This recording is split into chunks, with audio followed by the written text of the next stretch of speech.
Assalamualaikum warahmatullahi wabarakatuh.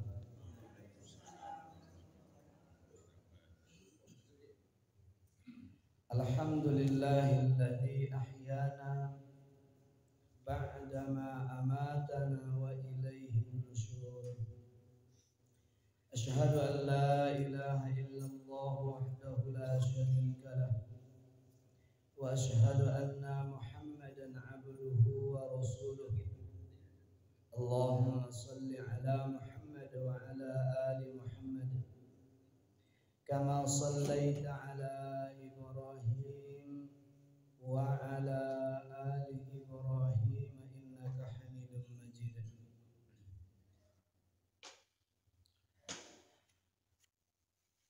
Qala Allah Ta'ala Ya ayyuhalladzina amanu taqullaha haqqa tuqatih wa la tamutunna illa wa antum muslimun.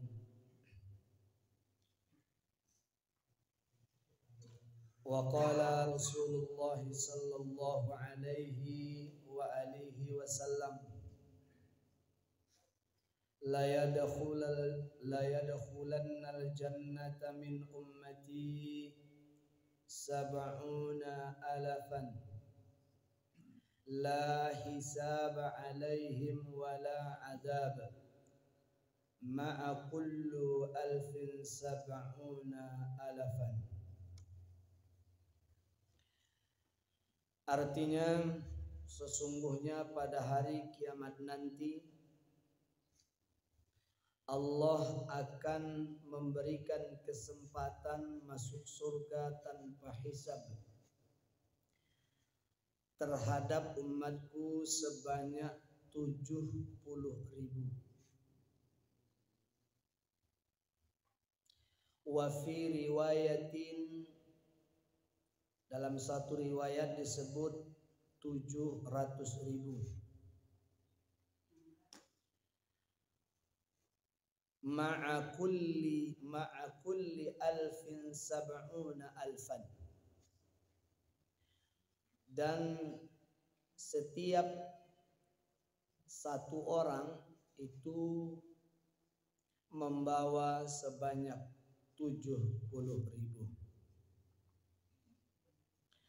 Hadis riwayat Ahmad. Bapak-bapak, ibu-ibu jamaah yang dirahmati Allah, bersyukur kita kepada Allah Subhanahu wa taala. Pada pagi hari ini kita masih diberikan kesempatan untuk mengisi diri dengan ilmu, iman dan amal. Jadi ketiga unsur ini adalah hal yang disenangi oleh Allah dan Rasulnya, dicintai oleh para malaikat-malaikatnya. Duduk di majelis ilmu, ini sudah seringkali kita jelaskan bahwa duduk di majelis ilmu itu memiliki keutamaan bahkan melebihi dari menjenguk orang yang sakit 1000 orang yang sakit. Jadi duduk di majelis ilmu itu bahkan melebihi keutamaan menjenguk 1000 orang yang sakit. Makanya kalau jangan sampai menjenguk orang yang sakit itu mengalahkan majelis ilmu. Karena majelis ilmu itu lebih utama daripada menjenguk 1000 orang yang sakit. Tuh kalau menjenguk orang yang sakit itu pahalanya bagaimana itu? Kemarin sudah kita jelaskan, kalau tidak salah di 2 pertemuan yang lampau. Idza adar rajulu akhahu al-muslima massa fi khiraqatil jannah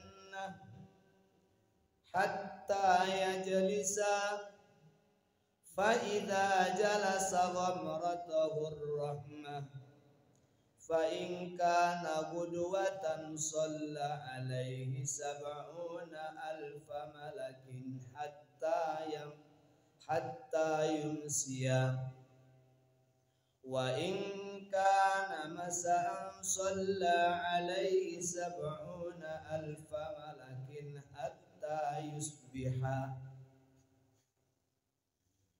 Apabila seseorang menjenguk orang yang sakit, seolah-olah ia berjalan di taman surga sampai dia kembali ke rumahnya.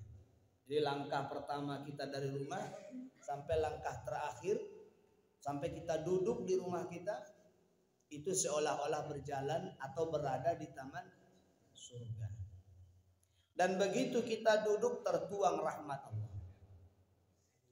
Jikalau ini dilakukan di pagi hari, 70.000 malaikat berdoa kepada Allah supaya kita diampuni sampai datang waktu sore. Kalau ini dilakukan di waktu sore, 70.000 malaikat berdoa kepada Allah supaya kita diampuni sampai datang waktu pagi. Jadi setiap satu kali menjenguk orang yang sakit itu didoakan oleh 70.000 malaikat. Duduk di majelis ilmu setara dengan menjenguk 1.000 orang yang, hitunglah berapa itu malaikat yang mendoakan kita. Nah, 700.000 Pak. Lebih lah. 70.000 Pak. Ya. Jadi 70.000 malaikat itu mendoakan kita. Jadi menjenguk orang yang sakit itu satu kali. Ini kalau duduk di majelis ilmu sama dengan menjenguk 1.000 orang yang sakit. Berarti 70.000 kali 1.000. Subhanallah. Begitu keutamaannya duduk di majelis ilmu ini. Jadi tidak tanggung-tanggung, ini apa namanya, perkumpulan yang oleh Rasulullah dikatakan taman surga. Kalau kalian jalan di bumi, kata Rasul, kemudian kalian menemukan taman surga, kifu, berhentilah, nimbrunglah bersama mereka dan bersenang-senanglah. Contoh gini nih, kita jalan, di tengah perjalanan itu kita menemukan ada majelis ilmu, kata Nabi berhenti. Ikutlah, karena itu taman surga. Ini kan beda nih dengan karakter kita yang sudah ada kemudian pergi. Orang yang sedang jalan saja menemukan kajian agama dianjurkan oleh Rasulullah untuk berhenti dan ikut. Kita sudah disediakan malah tak mau ikut. Artinya apa? Orang disuruh masuk surga tak mau. Kan sama aja itu tuh Pak. Kalau kita lah ada di Taman Serugo, kira-kira masuk Serugo enggak? Insya Allah masuk Pak.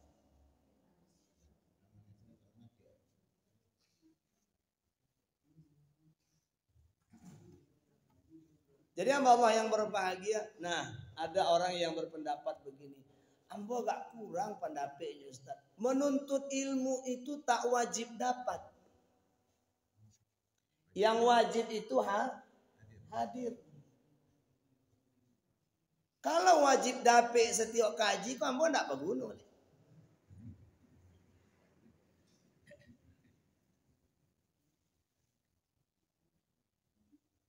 Jadi hamba Allah yang berbahagia, jangan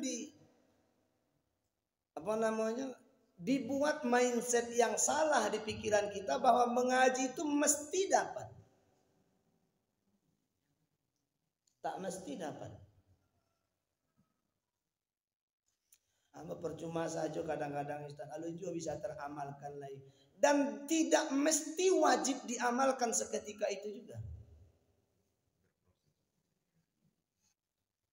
Jadi step by step, selangkah demi selangkah. Ya mulai berangsur-angsur. Killan-killan jabalan, kata orang Arab. Sedikit demi sedikit, lama-lama bakal jadi bukit. Jadi perkumpulan seperti ini adalah perkumpulan yang dirahmati. Perkumpulan yang dicari oleh para malaikat. Kata Allah, cari itu perkumpulan itu. Dicari oleh malaikat. Begitu malaikat menemukan, kata Allah, naungi mereka. Dinaungi oleh malaikat. Minta ampunkan dosa mereka kepadaku, kata Allah. Minta ampun malaikat. Allahumma ghfir lahum. Ya Allah, ampuni mereka selama mereka berada di majelis ilmu itu. Nih malaikat nih, saksikan kita. Lebih banyak daripada jumlah kita. Ribuan malaikat menyaksikan. Dan mereka meminta ampunkan kepada Allah dosa-dosa yang kita lakukan agar diampuni. Kalau malaikat yang minta ampun kira-kira diterima enggak oleh Allah Ta'ala? Kalau kita belum tentu Pak. Jadi kalau kita yang minta ampun belum tentu Allah terima kan? Tapi karena malaikat itu la ya'sunallaha ma amarahum, tidak pernah mereka mendurhakai kepada Allah sesaat pun, sedetik pun, sekalipun. Belum pernah mereka mendurhakai Allah. Maka merekalah yang disebut dengan al-muqarrabun. Makhluk terdekat dengan Allah. Itu para malaikat. Al-muqarrabun. Saking dekatnya dengan Allah, mereka bisa komunikasi langsung dengan Allah. Mereka bicara, Allah jawab tuh.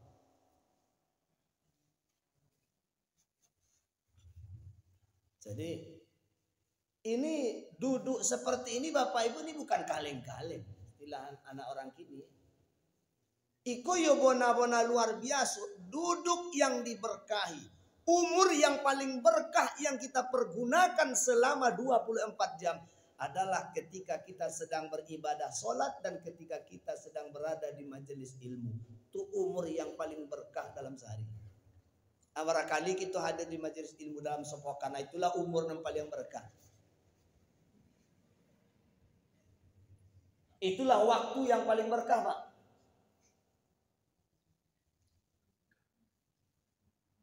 Disitulah seluruh tubuh kita ini diberkahi oleh Allah Subhanahu wa ta'ala, lahir maupun batin. Dimasuk itunya tuh, Pak. Hamba Allah yang berbahagia. Perjalanan ini panjang, Bapak Ibu. Perjalanan yang mana? Perjalanan setelah kehidupan dunia. Itu luar biasa panjangnya ketimbang perjalanan hidup kita di dunia ini. Nah, bayangkan saja, satu hari akhirat itu sebanding dengan 1000 tahun di dunia. Alfasanatim mimma ta'uddun. Satu hari di akhirat itu sebanding dengan 1000 tahun kalian berhitung, kata Allah Ta'ala. Artinya hitungan kita di dunia ini 1000 tahun itu baru satu hari akhirat.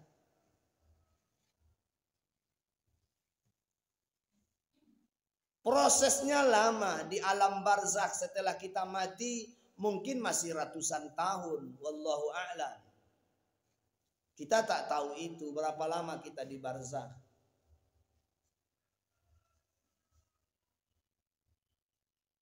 Tapi semua kita pasti mati kah? Pasti, Mak. Kullu nafsin dha'iqatul maut. Wa innama tuwaffawna ujurahum yaumal qiyamah. Kau mau colik sekeliling calon-calon kemati saya sadolah. Iya enggak ibu-ibu? Jangan lo bohongin lo disebut. Emang calon mati. Jadi kullu nafsin dha'iqatul maut. Asal yang hidup merasakan mati. Merasakan mati. Asal hidup mati. termasuk si pencabut nyawa yang membuat orang mati itu.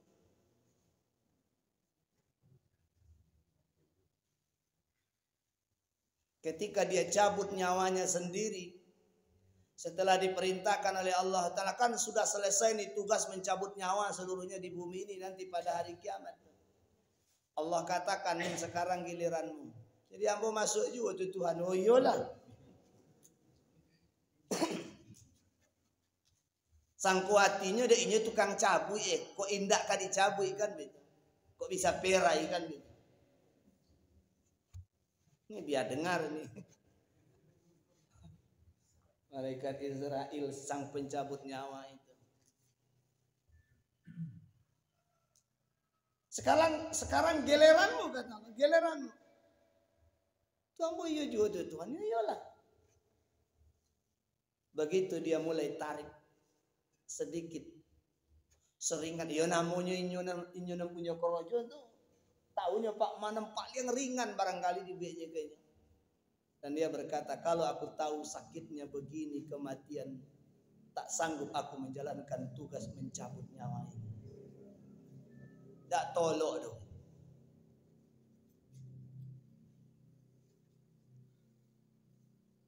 Seluruh orang yang mati merasakan kesakitan. Jadi asal malaikat yang cabut itu sakit Bapak Ibu. Bahkan Nabi sendiri pun merasakan kesakitan. Sampai keluar keringat beliau. Sampai mengusapkan air ke wajah beliau. Sehingga digambarkan seperti tubuh disayat pedang 700 kali. Seringan-ringannya mati. Tapi ada orang yang tidak merasakan. Walaupun itu sakit tapi Allah tidak rasakan kepadanya. Makanya mereka itu tersenyum untuk ketika mati itu. Siapa orang yang tidak, satu, bukan malaikat yang cabut nyawanya. Karena Allah yang menjemputnya, karena Allah kuasa tentang hal itu. Karena ini spesial. Ini jalur eksekutif. VIP. Ini jalur istimewa. Yang kedua, mereka itu tidak Allah rasakan rasa sakit. Makanya mereka tersenyum puas. Kemudian mereka bisa pula memberikan pertolongan kepada 70 orang yang disukainya. Siapa mereka itu? Asyuhada. Orang yang mati syahid. Itu maka setiap orang yang mati syahid itu Pak Coli lah mukanya tersenyum dia.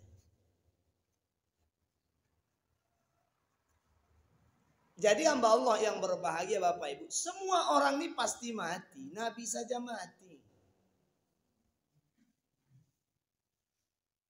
Setelah kematian itu barulah kehidupan ini sesungguhnya bermulai.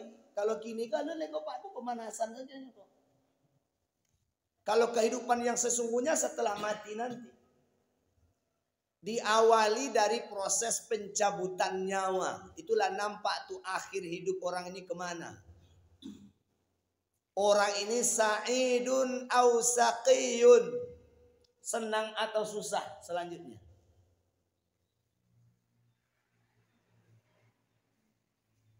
Minas su'ada'il maqbulin atau minal ashqiya'i mardudin. Termasuk orang-orang bahagia yang amalannya diterima atau orang-orang yang menderita karena amalannya ditolak. Itu sudah nampak itu sejak proses pencabutan nyawa dilakukan.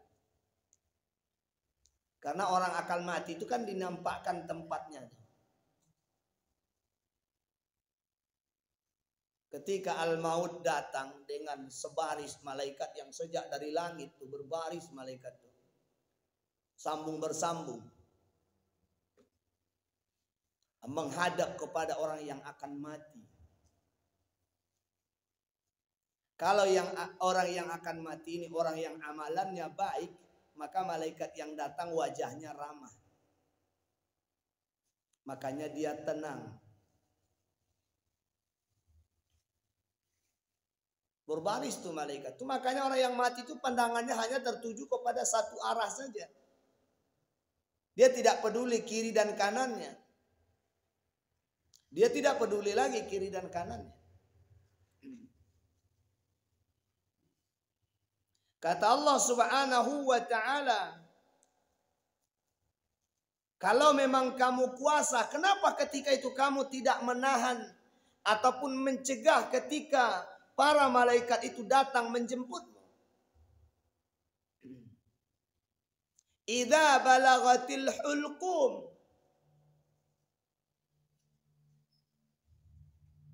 Kenapa tidak kau cegah kalau kau memang kuasa, kata Allah Ta'ala. Kan selama ini seolah-olah kamu menguasai dunia. Seolah-olah kamu mampu melakukan segala-galanya. Sehingga aku panggil kamu tak datang, kata Allah. Seolah-olah kamu yang punya hidup. Padahal ana uhyi wa umit. Akulah yang menghidupkan dan aku yang mematikan. Kalla idza balagatil hulqum. Kenapa tidak kau tahan ruhmu itu ketika telah sampai di tenggorokan? Coba kalau kau memang kuasa, tahan dong, kata Allah Ta'ala. Kalau kau memang kuasa, baru tidak bertahan.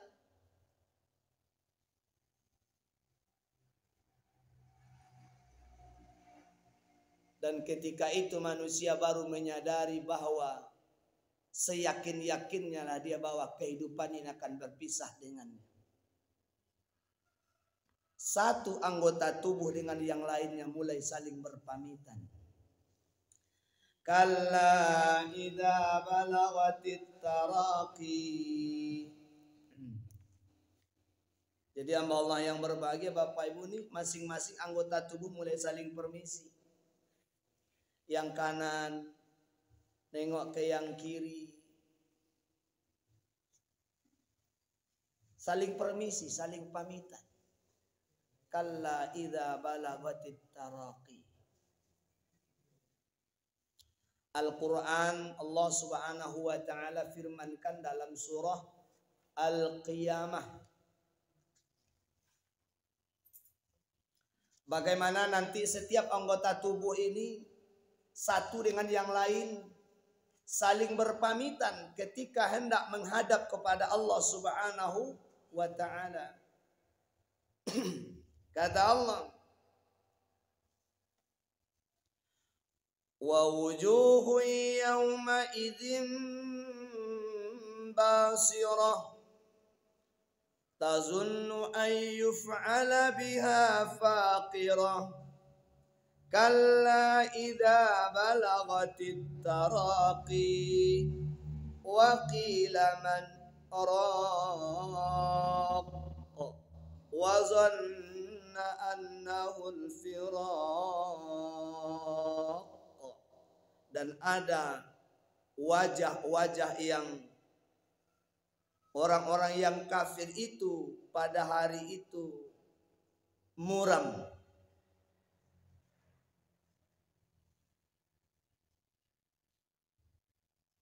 Mereka yakin bahwa akan ditimpakan kepadanya malapetaka yang sangat besar. Kalla, sekali-kali jangan, kata Allah. Apabila ruh seseorang itu telah sampai di kerongkongan, idza balagatit taraqi wa qila man raq, dan dia yakin bahwa sesungguhnya itulah waktu perpisahan dengan kehidupan dunia. Jadi ketika itu baru dia sadar bahwa ternyata dia harus meninggalkan dunia ini. Wal taffatis saqu bis-saq ila rabbika yauma idzinil masaq. Dan bertautlah betis kiri dengan betis kanan. Ila rabbika yauma idzinil masaq. kepada Tuhanmu lah pada hari itu kamu akan dihalau. Fala saddaqa wala shalla. Dan ia tidak mau membenarkan Rasul dan Al-Quran yang pernah diturunkan kepadanya dan tidak mau mengerjakan sholat. Tapi apa boleh buat? Ketika itu kita sudah tidak menguasai apapun dari diri kita ini. Wal taffatis saqu bisaq, ni beti sudah dipertemukan. La betomu beti. La dikobe orang. Empu kaki pun la dikobe orang pula. Tangan kanan sudah ditemukan dengan tangan kiri. Masing-masing sudah pamitan. Kata kaki kanan, sudah selama ini kita saling berbagi tugas membawa tubuh ini. Dan sekarang tibalah saatnya kita bersaksi di hadapan Allah. Kemana saja kita dibawa oleh yang punya tubuh ini. Jadi ketika itu Bapak Ibu, orang yang punya tubuh dengan anggota tubuhnya mulailah saling berbantah-bantah.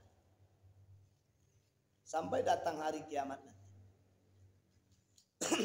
Jadi anggota tubuh ini nanti akan menghujah si pemilik tubuh. Gara-gara kamu itu. Kau bawa kami kemana-mana. Aku kau paksa melangkah kepada perbuatan maksiat. Kenapa tidak kau langkahkan aku ke masjid? Kata telinga. Nih sejak lahir sampai mati nih. Perbuatan maksiat yang lebih banyak kau perdengarkan. Kenapa kau tidak perdengarkan kepada lantunan-lantunan ayat suci Al-Quran? Menghujah anggota tubuh ini Bapak Ibu.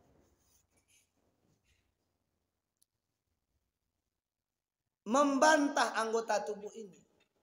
Bukan mereka berkhianat, tidak. Tapi mereka menuntut kenapa mereka diajak bermaksiat kepada Allah. Bayangkan kok orang lain yang bertanya, Pak bisa juga main enggak? Kok tidak, anggota tubuh sendiri. Bohong, kata anggota tubuh itu. Saya yang melangkah. Kata tangan, bohong, saya yang menjangkau. Kata mulut, bohong, saya yang mengunyah. Kata lidah, bohong, saya yang merasakan. Kata perut, bohong, saya yang nampung. Kata kepala, bohong, sayalah anggota tubuhnya yang paling tinggi. Dan saya mengetahui apa saja yang dibuat oleh makhluk ini. Inilah maksud ayat, al-yawma nakhtimu ala afwahihim wa tukallimuna aydihim wa tashhadu arjuluhum bima kanu yaksibun. Jadi anggota tubuh kita pun berkhianat kepada kita. Sebenarnya bukan berkhianat, tetapi mereka menunjukkan betapa mereka tidak setujunya dengan perbuatan kita ketika bermaksiat kepada Allah, sebab mereka dituntut tanggung jawabnya. Setiap anggota tubuh ini nanti dituntut tanggung jawabnya. Kaki kemana dilangkahkan, tangan, mulut, telinga, mata, kemana saja dipergunakan. Nah, jadi setelah proses kiamat tuh manusia dikumpulkan di mahsyar itu, menunggu sidang dimulai itu 50.000 tahun nunggu di bawah terik matahari. Nunggu tak tahu pasti kemana arah dan tujuan.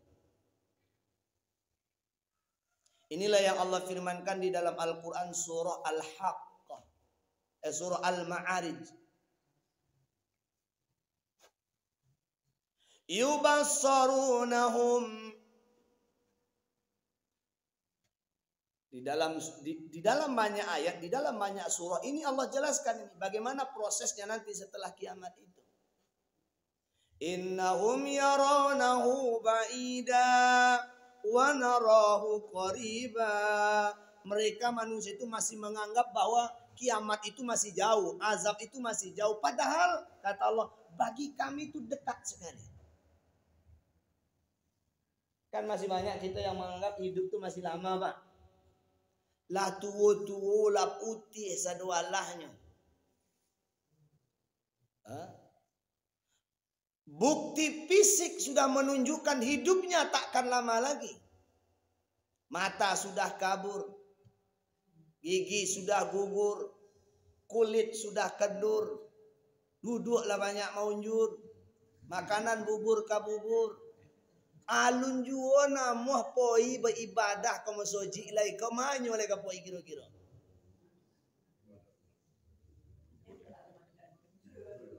Ini orang-orang yang merasa hidupnya masih lama, Pak. Masih betah berlama-lama di warung kopi. Masih betah berlama-lama memperturutkan hobi. Buru babi, mancing. Main domino, main koa. Masya Allah.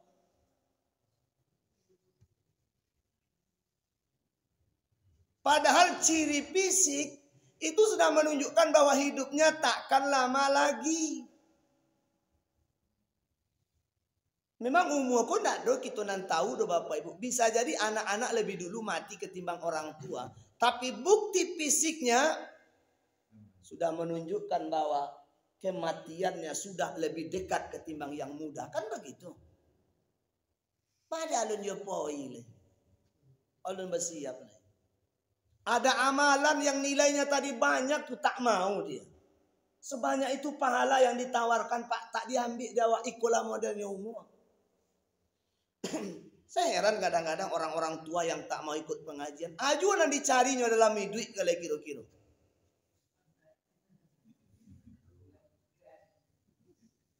Kemana kita bakal cari pahala sebanyak itu Bapak Ibu? Dapat tak dapat pahala dapat. Kaji tak dapat dosa gugur. 70 juta malaikat yang doakan. Jadi kini kok Bapak Ibu, amalan yang paling istimewa nih bagi orang-orang tua, apalagi di masa mudanya dulu banyak sekali bermaksiat kepada Allah, rajin ke majelis ilmu. Sebab itu amalan yang paling godangnya. Lebih godang daripada ibadah solat sunnah. Lebih godang daripada puasa sunnah. Lebih besar daripada pahala sedekah. Hadir di majelis ilmu. Mau itu wana puluh nak katuju deh. Allah karim. Kajilah kecil nang Korea hamek. Nah lombui bilo kita ke mengaji lagi.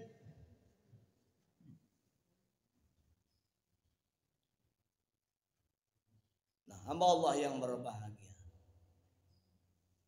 Jadi kalau sahabat itu dulu Bapak Ibu, kalau semangat mengaji mereka itu luar biasanya.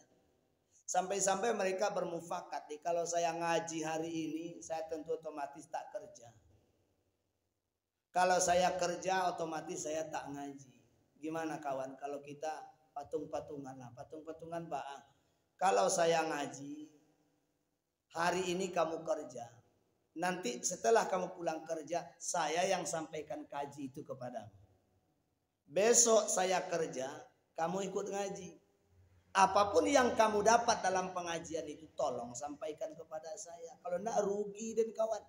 Abah itu orang dulu mengaji Bapak Ibu.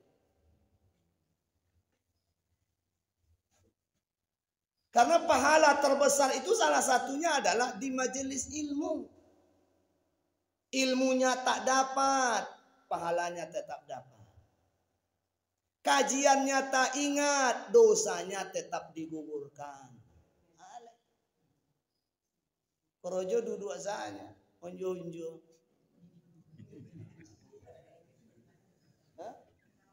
Kan iya Pak. Nampone sih ya. Nampone tukang sampaikan awak apa golek pun jadi juga. Banyak slogan mungkin ada nama golek.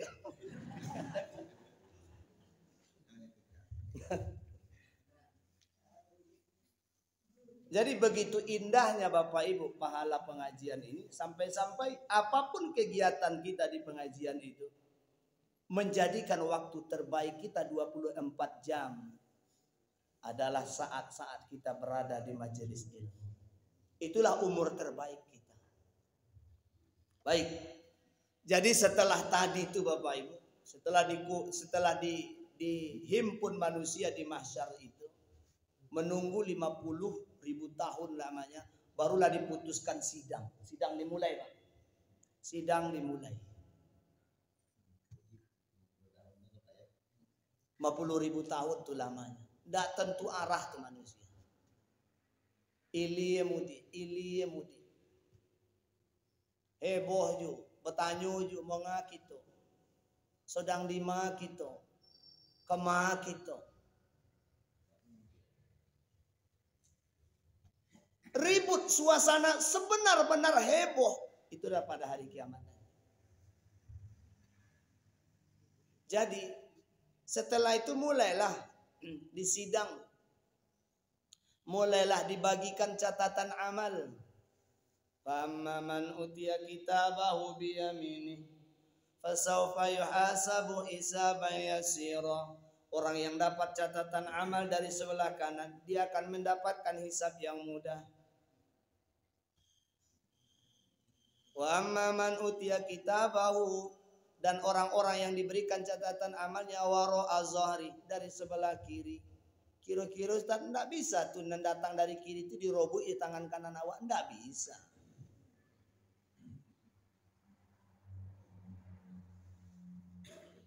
Kalau ada orang yang diberikan catatan amalnya dari kiri, dari sebelah kiri, wayada'u thubura, dia akan menjerit-jerit. Moki-mokinya. Karena dia sudah tahu Bapak Ibu kemana langkahnya selanjutnya. Kemudian Allah perintahkan, Iqra' kitabak wa kafa bi nafsikal yaum. Baca catatan amal kalian, kemana kalian akan mengarah setelah ini, kata Allah. Nah itu.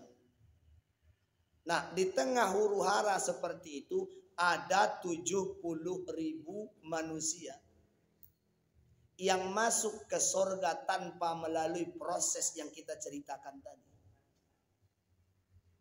Itu yang masuk surga tanpa hisab itu. 70.000. Bapak Ibu, kalau 70.000 manusia yang masuk surga tanpa hisab, kira-kira kita dapat tiket enggak? Dapat dipastikan enggak dapat, Pak. Kalau hanya 70.000, sia kita dibandingkan sahabat.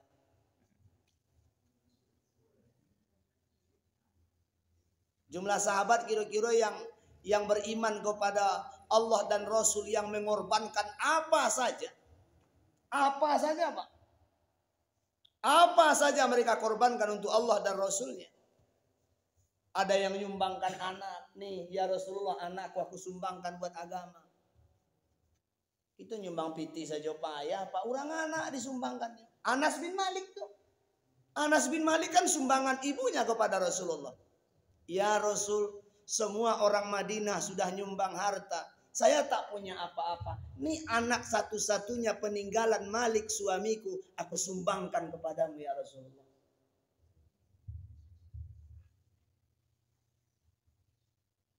Kira-kira Pak, bandingkan ibu-ibu lah ju amaknya Anas bin Malik. Dapat enggak kira-kira di ibu itu?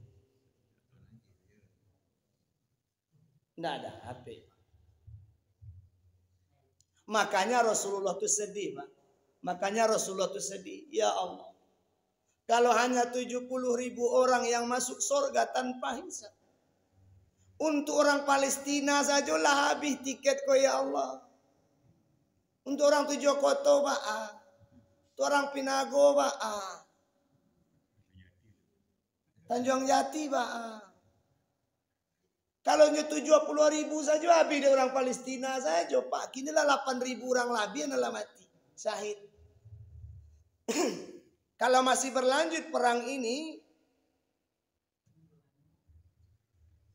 jadi kalau hanya 70.000 orang ya Allah, gimana dengan nasibku nanti yang hidup di belakang hari? Sholat berjamaah ke masjid kadang-kadang. Ngaji pun sambil tidur-tiduran. Itu modelnya nangka masuk surga tanpa hisab ya Allah. Tidak mungkin rasanya. Jadi Pak Alai Muhammad, tambah kuotanya ya Allah. Tambah. Makanya Allah katakan baik. Setiap satu orang Dari 70.000 orang itu Muhammad berhak mensafaati 70.000. Itulah makanya dapat kuota tambahan. Jadi yang 70.000 cako masing-masing membawa pulau 70.000. 70.000 kali 70.000. 4,9 miliar manusia. Berlomba-lombalah situ lepas. Berlomba-lombalah di situ. Maka para sahabat bertanya. Kata para sahabat, siapa mereka ya Rasul? Yang 70.000 masing-masing membawa 70.000, siapa mereka? Harapan kita Bapak Ibu. Yang pertama kata Rasulullah, humul ladzina la yatatayyarun. Yang pertama adalah mereka orang-orang yang tidak pernah minta diruqyah. Orang yang sakit tapi tidak minta diruqyah. Kalau diruqyah boleh atau tidak? Boleh. Hukumnya ruqyah itu halal, Pak. Yang meruqyah tak berdosa, yang diruqyah tak berdosa. Cuman minta diruqyah, hilang kesempatan masuk surga tanpa hisab. Kan ada kan saking sakitnya dia berkata, tolonglah ruqyah aku, ruqyahlah deh, tidak tahanlah ruqyahlah. Orang yang minta diruqyah, dia kehilangan tiket masuk surga tanpa hisab. Dia masuk surga Pak, cuman lewat jalur tanpa hisab tidak ada pilih.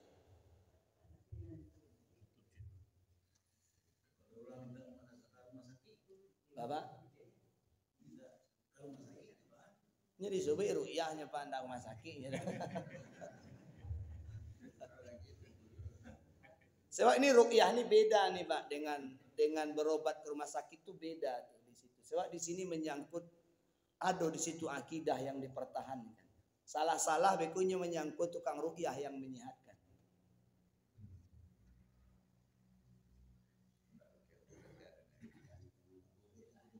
Jadi kalau sahabat dulu mana mau mereka mau berobat-obat itu ya sekedar itu saja, sekedar syariatnya saja. Artinya mereka sakit, mereka makan obat. Tapi artinya benar-benar meratapi sakit tak ada yang mau.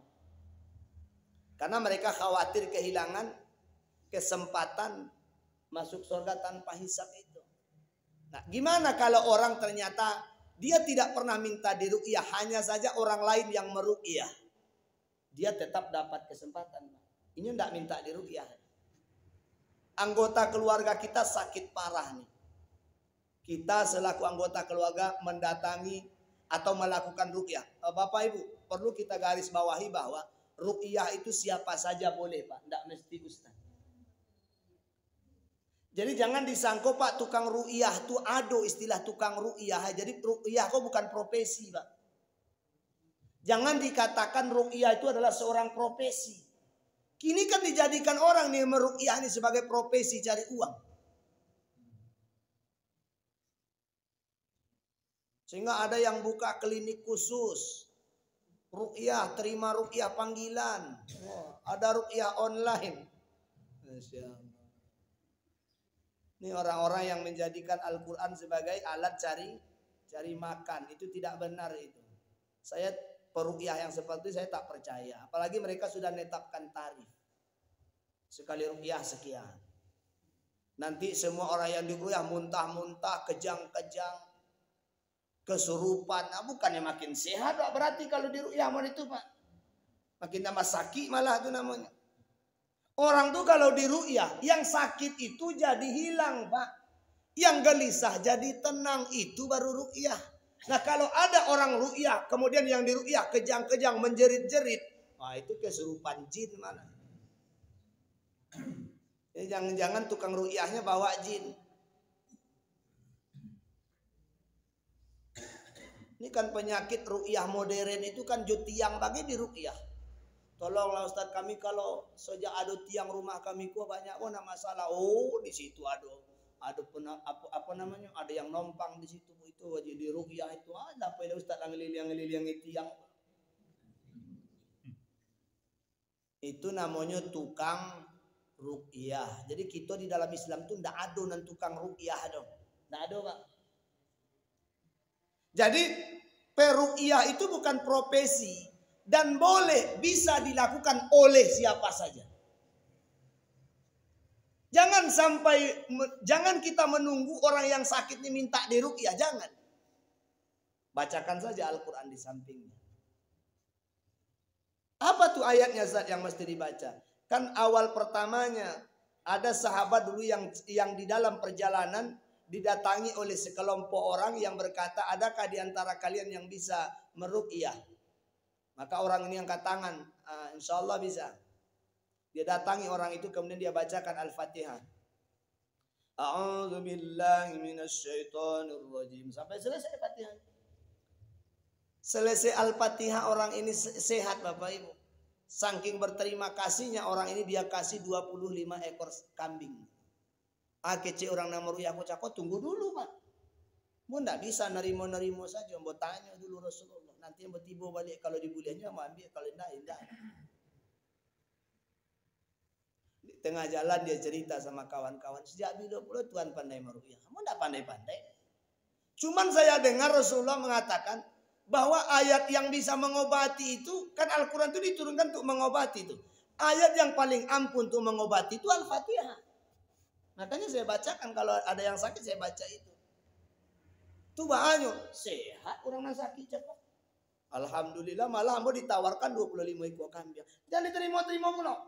Memang tidak mau terima, bertanya dulu Rasulullah. Nanti kalau kecil Rasulullah boleh mau japui berarti.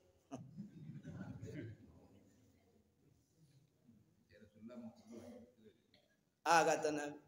Maka dia tanya, ya Rasul saya begini ceritanya. Kata Rasulullah tuh bala bawa kambingnya. Kalau bawa kau tinggalnya musiku kecil Nabi. Oh pulangnya Pak, oh boleh kecil Rasulullahnya boleh. Berarti menerima pemberian orang karena kita meruqyah hukumnya boleh. Tapi minta upah tidak boleh. Kalau ada orang, kalau kita datangi seseorang, tolong Pak, kami anggota keluarga kami sakit, tolong dulu diruqyah, oh sekian sekali ruqyah, batal saja Bu, suruh dia pulang. Kalau itu ya apa yang cari ruqyahnya, itu salah Pak.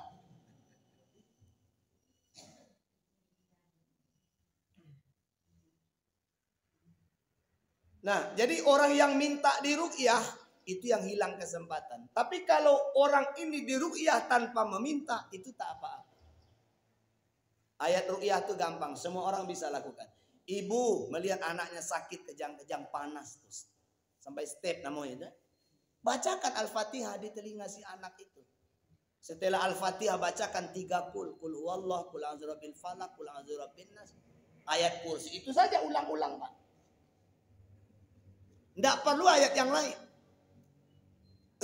Insya Allah tuh dengan keyakinan semakin ibu mendalami makna ayat, semakin serius dan konsentrasi membaca ayat, ikhlas karena Allah, penyakit sehat. Itulah ruqyah. Cuman minta diruqyah tidak boleh. Jadi kalau meruqyah hukumnya boleh. Meruqyah boleh Pak, minta diruqyah yang tak boleh.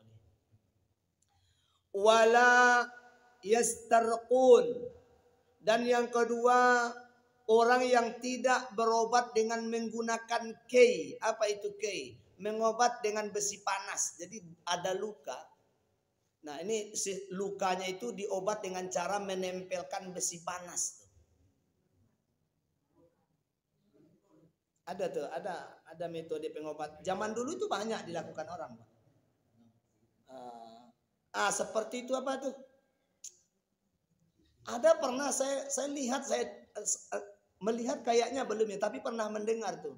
Ada orang yang luka, yang saking parahnya katanya membunuh bisa luka gitu ya. Membunuh bisa luka itu dengan ditempelkan besi panas ke situ. Ini nggak boleh nih. Nggak boleh menggunakan sistem pengobatan seperti itu. Kemudian kata Nabi Shallallahu Alaihi Wasallam, siapa lagi mereka itu orang yang akan masuk surga tanpa hisab itu? Mereka itu adalah wala yaktun. Mereka orang-orang yang tidak percaya dengan tatoyur ataupun ramalan. Orang-orang yang tidak pernah percaya dengan ramalan. Jadi tidak meramal, Pak. Tidak percaya dengan nasib sial tuh. Ini kalau berjalan hari ini jam segini sial nih. Ini kalau ini turun begini nih sial nih. Itu orang yang percaya itu, Pak, tak masuk surga tanpa hisab, hilang. Berbunyi suara burung di tengah malam, oh kata ada orang mati kok. Nah, orang yang percaya itu hilang kesempatan masuk surga tanpa hisab. Dia mau jalan, Pak, melintih kucing hitam. Oh, enggak jadi jalan. Batu kok sial kok. Nampak ular, katakan sial. Ada rama-rama masuk rumah, kok tamu datang kok. Nah, itu tatoyur namanya, itu enggak boleh. Nah, mulai kini jago-jago tuh Bapak Ibu. Makanya kajian yang paling inti yang harus diketahui oleh manusia adalah kajian tauhid.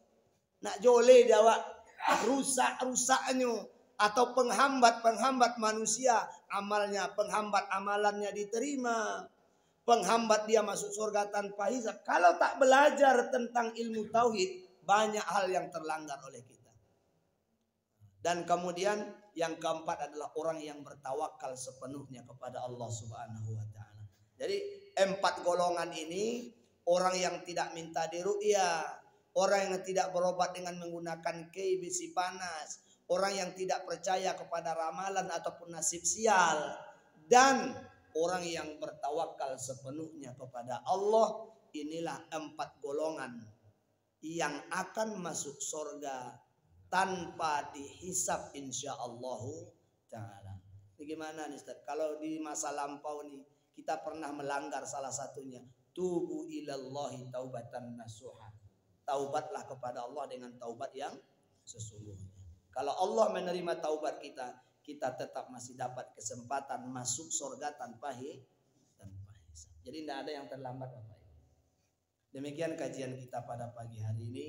Mudah-mudahan 4 itu bisa kita pikirkan, bisa kita renungkan, dan kita jaga diri kita agar kita benar-benar selamat dari 3. Dari yang 4 itu kan ada 3 yang menakutkan. Kalau yang 1 itu memang tugas kita bertawakal kepada Allah. Nah yang 3 tadi itu yang paling membahayakan. Percaya ramalan, berobat dengan kei, dan minta diruqyah. Subhanaka Allahumma wa bihamdik asyhadu an la ilaha illa anta astaghfiruka wa atubu ilaik. Billahi taufiq wal hidayah. Assalamualaikum warahmatullahi wabarakatuh.